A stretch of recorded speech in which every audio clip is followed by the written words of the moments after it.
പ്രിയ കൂട്ടുകാരെ നമസ്കാരം. ഞാനിപ്പോൾ നിൽക്കുന്നത് പുതുപ്പള്ളി രാധാ തിയേറ്ററിന് മുന്നിലാണ്. പുതുപ്പള്ളിക്കാരുടെ എല്ലാം ഒരു പഴയകാല ഓർമ്മയാണ്.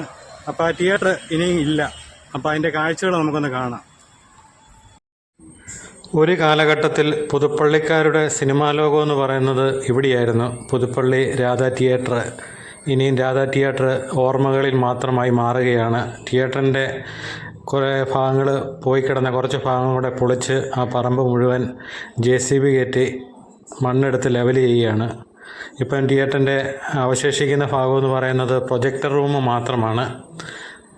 പിന്നെ മുൻവശത്ത് ടിക്കറ്റ് കൗണ്ടറും ഉണ്ട്. ബാക്കി മുഴുവൻ മണ്ണെടുത്ത് ലെവൽ ചെയ്തിരിക്കുകയാണ്. ഇനിയും പുതുപ്പള്ളിക്ക് ഒരു സിനിമ തിയേറ്റർ ഇല്ല എന്നുള്ള സത്യം നമ്മൾ തിരിച്ചറിയുകയാണ്. ഇത്ര നാളും അവിടെ ഒരു തിയേറ്ററെങ്കിലും ഉണ്ടെന്നുള്ളൊരു ഓർമ്മയുണ്ടായിരുന്നു. ഇനി അതുമില്ല.